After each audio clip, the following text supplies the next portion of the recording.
Welcome to Laplink Connections. I'm talking today with Andreas Moelich, Chief Talent Officer at ABB, or to say it in the long title, Head of Talent Acquisition and Talent Advancement. Over the years, Andreas had senior roles at NXP, Deutsche Telekom, Ecolab, General Electric, and Microsoft, where we worked very closely together. Hi, Andreas, how are you? Hi, Thomas. Very well. Thanks a lot. It's great to see you in this different environment during COVID times. There are so many discussions that we are having today about the workplace, about the new style of working, communication, and leadership. So I thought your perspective would be great. I understand that you are talking about your personal opinion, not from your current employer, which is absolutely correct, because I want to, see, how you see the industry. So let's just dive in. How did your world change with COVID? Are you doing anything different than your industry colleagues in this time of COVID, or is there a general trend of working with employees in a different way?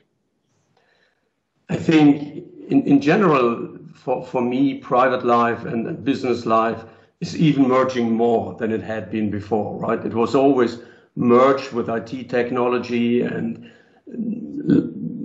playing around with all these different gadgets. But I think for the entire industry, this merge of private life and business life was the big change during COVID times. And of course, IT technology is enabling that, right?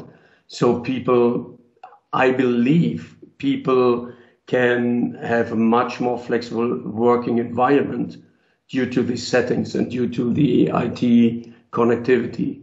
So going into home offices, quite a lot of our countries in all industry, you see the people collaborating much more through video conferencing, obviously, as we do now, rather than having this chance of personal contacts. Yeah, but how did your personal communication change? Are you, when we, talk with other industry leaders, a lot of times they said, oh, I actually had to change my style of communication, not only that it's remotely, but having that in a different way or frequency.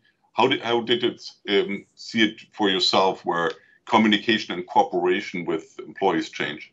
Yeah, that's a good point. I think it's in two ways. On the one hand side, I needed more structure in order to make sure really you have these touch points with the business and with the people. On the other hand, if you're using these chat programs and everything, it's becoming unstructured at the same time, right?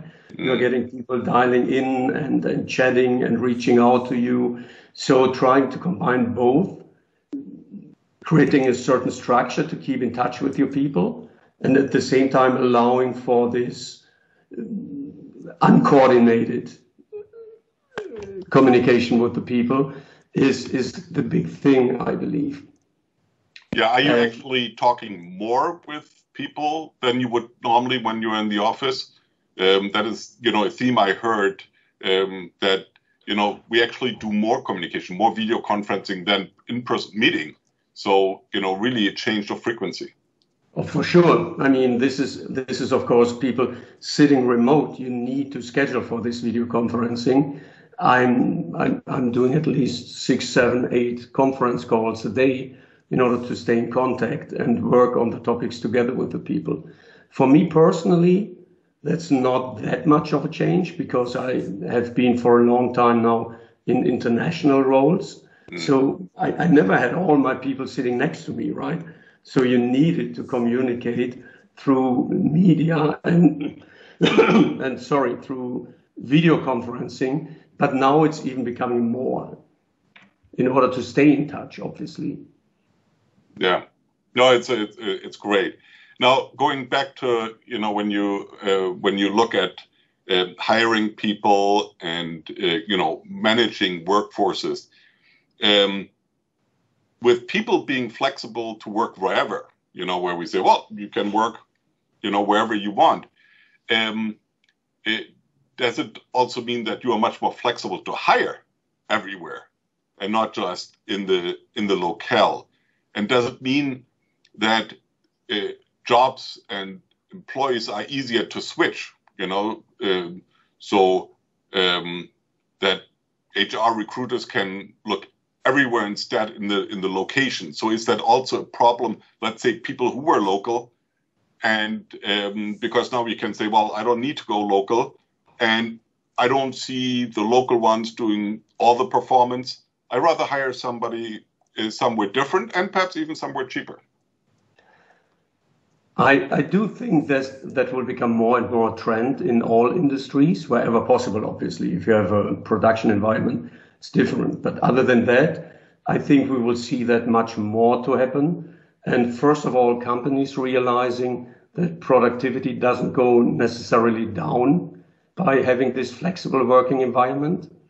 But secondly, at the moment, I see in a lot of industries, it's much more the candidates choosing the employer rather than the other way around, right? Mm.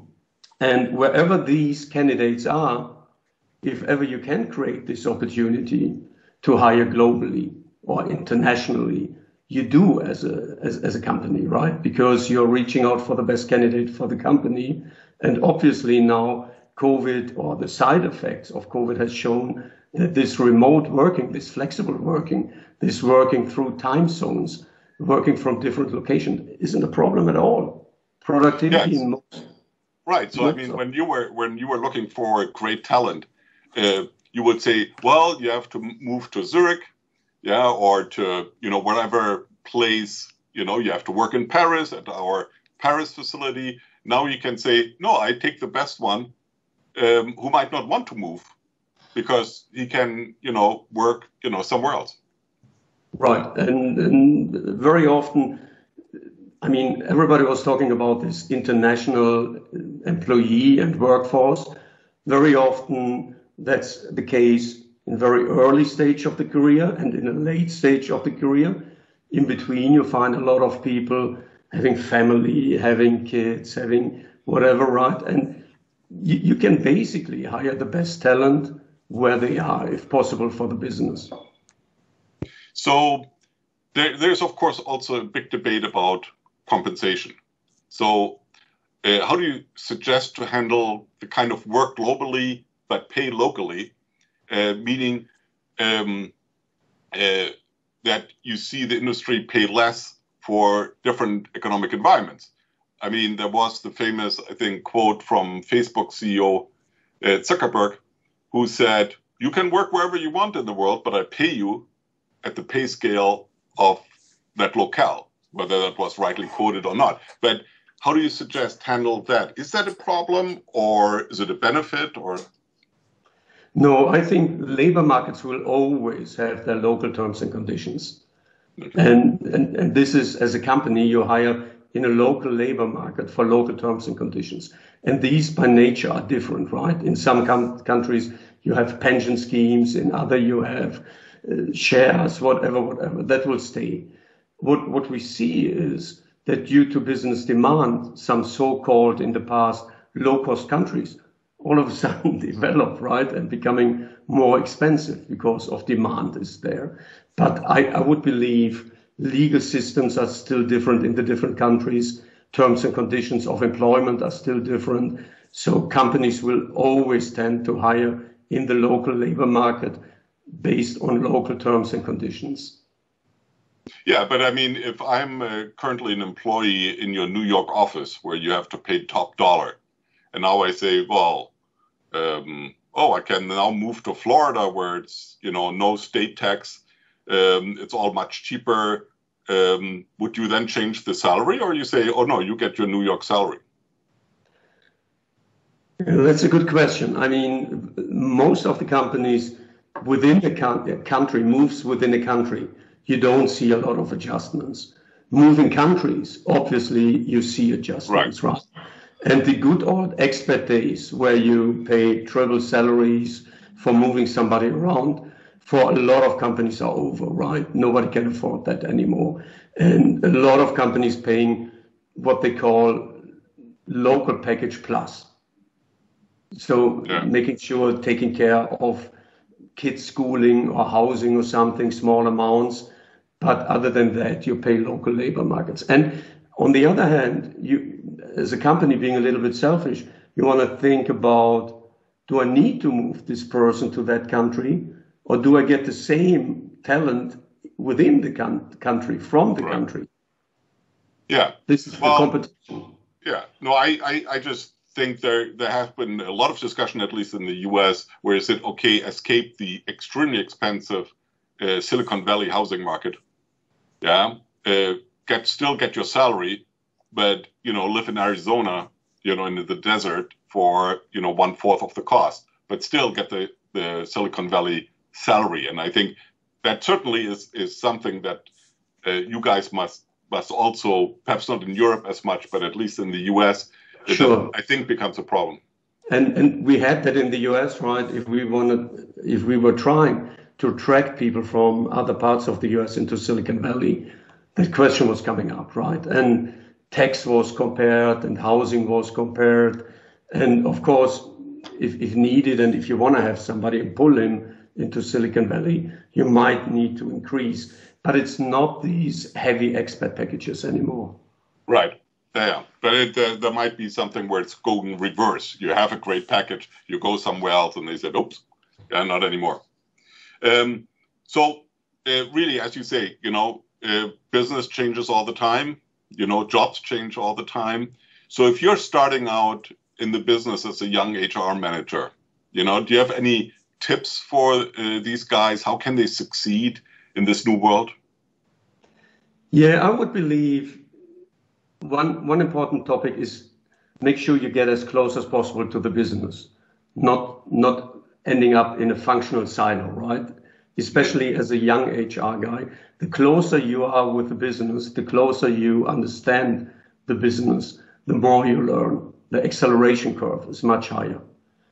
And maybe a little bit in combination with that, if you ever have a chance to start in a small company or in a startup environment even, where you have even multiple hats to wear and being involved in multiple things, the learning acceleration is much higher than just becoming a specialist from the very beginning. So whatever advice I can give to young HR professionals is stay generalist as long as you can before you go into a specialist role. Yeah, no, I think that's sound advice. I mean, we certainly see that here in Seattle. As a small company, next to the Microsofts and Expedia and Amazon and so on, I mean, we are sitting right here in the middle of it. We just moved office because Amazon kicked us out because they are building a 60-story tower on top of our old building. And so when we try to hire, we can't pay the Microsoft or Amazon salaries. But the one thing that we can offer people coming in, whether the marketing or customer service, is you see the whole business much clearer. You learn so much more here because you are not just designing the top of the bottle, the bottle cap. You really, look at the whole business. But of course, they go through the school here, help sell our, award-winning product, PC Mover. But then, of course, they will go to new jobs, which is fair. But certainly that is, as you say, that is a great benefit because you are not immediately into the specialist situation, making a career in the specialist situation, and then at some point you are really not in tune with the business. And the big advantage for these people is they learn a lot and they can leave their mark, which is much more difficult in a large enterprise, right? If you are number 1,500 software developer or something. Yeah, no, and that's for us. Our developers are a very small group of highly qualified people, and sometimes they build the product by themselves, or in a small team. Sure. So it's their product. When they see it, then that goes out and used and stuff like that. So that's great. Great insights. Love to talk to you more. But we should, at this point, I think all the questions were answered that I had. It really was great to see you. wish you all the best for your next steps, and certainly, our next personal meeting face to face. So thank you very much, Andreas, and have a great future. Thanks a lot, Thomas. Was nice catching up again. Thank you. Bye-bye. Bye.